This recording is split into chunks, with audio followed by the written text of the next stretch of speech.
The three had finally arrived on Mount Nadagumo. The air that night was cool and crisp, the full moon shining bright over the forest. They all looked at each other, a nervous look on both Yuki and Shinobu's faces. Giyu had his usual cold expression, but took a deep breath as he walked into the forest.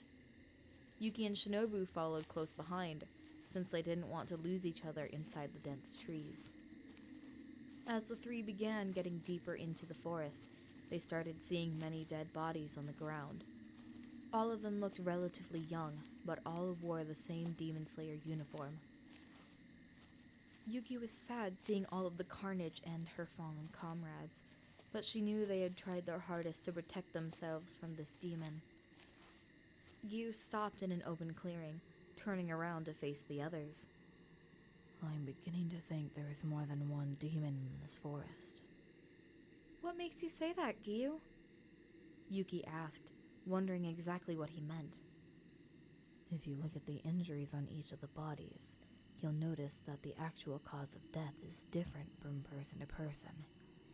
Some of them are covered in slash marks, while the others have bruises around their neck, meaning they were strangled. A single demon wouldn't be able to do all of these types of injuries and be able to kill this many people in a single night. He might be right, Shinobu stated. I had noticed the same thing. It might be best if we split up to cover more ground. Are you sure that's a good idea, Shinobu? What if one of us gets hurt? Yuki asked, her voice filled with worry. I think it's the only option we have. We need to cover as much ground as possible if we want to save the Slayers who are still alive. Giyu calmly spoke. Yuki let out a deep sigh before looking up at the both of them. I guess you're right. Let's cover as much ground as we can. If any of us need help, send a message by Crow. Whoever can help should head to assist immediately. Both Giyu and Shinobu nodded in agreement before they all ran in different directions into the forest.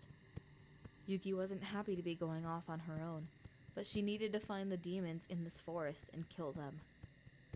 Yuki took a deep breath in, activating her powers to search for the demons in the forest. From what she could see, she saw 4 demons, each one with a different colored aura. She saw a green, a yellow, an orange, and a red. She looked to see which one was closest and saw the red was only a few hundred meters away. She ran to where it was, seeing it led to a clearing where a young slayer was fighting it. She knew by the red aura that this boy was in grave danger. She finally knew what that red meant. The demon was one of the 12 Kizuki. Yuki deactivated her powers, charging into the clearing with her swords in hand. She jumped in, slashing at the demon with a great amount of force. The demon noticed her coming at him and quickly dodged out of the way. Yuki rolled on the ground but landed on her feet. She looked at the boy who wore a green and black checkered haori, a serious expression on her face. You need to get out of here. You don't stand a chance against this demon. It's too strong. Another pesky demon slayer. Don't you know it's rude to interrupt a family gathering? The comment made Yuki's blood boil. She looked up at the demon's face, immediately noticing its eye. Lower 5. You're weaker than the demon I fought last week, she muttered, before charging at the demon once more. And I do know it's rude. My family gathering was interrupted when a demon slaughtered my entire family, she screamed, slashing right at the demon's neck. Your family drama is none of my concern. My business is with the slayer behind you, so get out of my way, he screamed, sending spider-like silk strings in her direction. Yuki charged forward, swinging both of her swords at the strings. The moment her swords came into contact with the threads, they shattered. Her eyes widened in shock, feeling them hit her skin and sending her flying back. She crashed headfirst into one of the trees, feeling a tightness in her chest as well. She coughed up some blood, trying to pick herself up using the tree as support. The Slayer helped keep her stable. Are you all right? He asked, his face filled with worry. Yuki looked to the boy, but looked behind him to see the demon charging at the both of them. She grabbed the boy and activated her powers to dodge out of the way of the attack. Yuki ended up hitting the ground, hitting her head once more. The boy rolled out of her arms, looking to see her head bleeding heavily. Yuki watched as her vision grew spotty, but saw her crow landed on her outstretched arm. Find Giyu or Shinobu. This Slayer needs help from someone stronger than I. She muttered, watching the crow fly off into the sky. She saw the boy running over to her as her vision continued to fade. Before she fully lost consciousness, she saw the earrings the boy was wearing. Fuda. Earrings? She quietly spoke, her eyes finally fluttering shut. The boy grabbed Yuki by the shoulders, shaking her to wake up. As he shook her, the hair covering her face fell, revealing the demonic markings she had on the left side of her face. The boy's eyes widened seeing that, thinking she might know something about Muzan. Nezuko, I need you to protect her! A small girl emerged from the box he carried on his back, soon growing to a larger size. She stood in front of Yuki while the boy got into a fighting stance, charging toward the demon. I do not have time to be playing these games. Your sister will join my family, and that pathetic excuse for a demon slayer will die by my hands tonight. The demon shouted, charging towards Yuki and Nezuko. No! The boy shouted as he tried to block the demon. Before either could make it to Yuki, they both got knocked back by a large burst of energy and light. Everyone had begun to pick themselves up, looking to see what had happened. They watched as Yuki stood on her feet, her eyes and face glowing as she got surrounded by a flurry of snow. Her hair had flown out of her braid, now blowing around her. Her full powers were on display, beginning to walk forward. The demon looked at her in awe. This is who the master is after, he muttered, now charging towards Yuki. In the blink of an eye, Yuki moved at speeds beyond what anyone could comprehend. She zipped around the trees, dodging any attack that was thrown her way. She had picked up one of her broken swords, quickly slicing the head of the demon off. She stood there for a moment, watching the body disintegrate in front of her. She walked over to the head, picking it up to look it in the eye as it died. I will never let myself fall into the hands of your master. He has no power over me. She calmly spoke, though her voice had completely changed. She dropped the head, now turning back to the boy and girl who stood behind her. She stood there for a moment, seeing that the female had an orange glow around her. The girl was a demon. Yuki slowly began to walk towards them with her blade in hand. She was about to attack the girl, but the glow faded completely and her body began to crumple to the ground. Before she could fall, she got caught by Giyu, who carefully laid her on the ground. He watched as her body trembled from the intense surge of power. Giyu began to worry since he didn't have her medicine on him, having no way to possibly wake her up.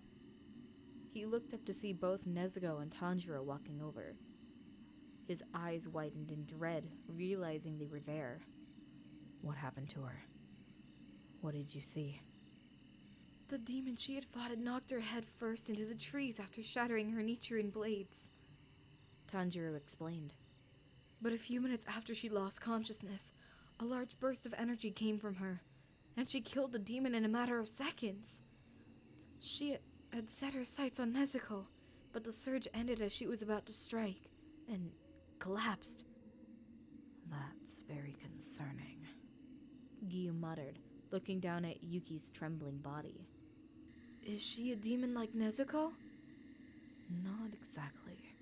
She's a hybrid.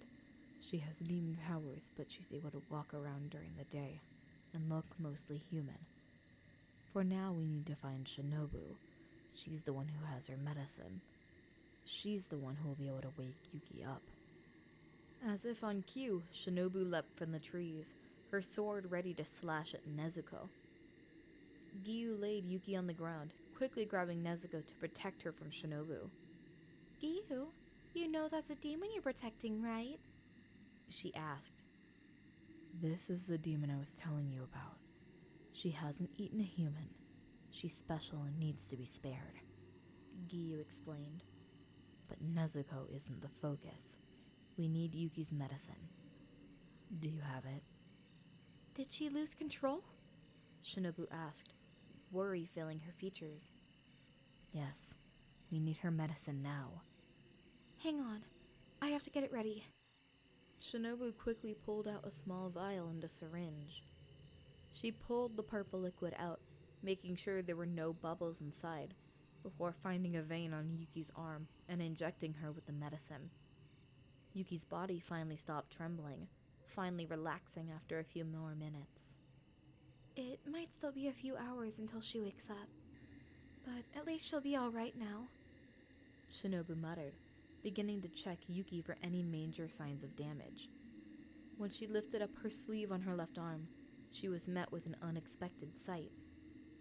Giyu, you need to see this.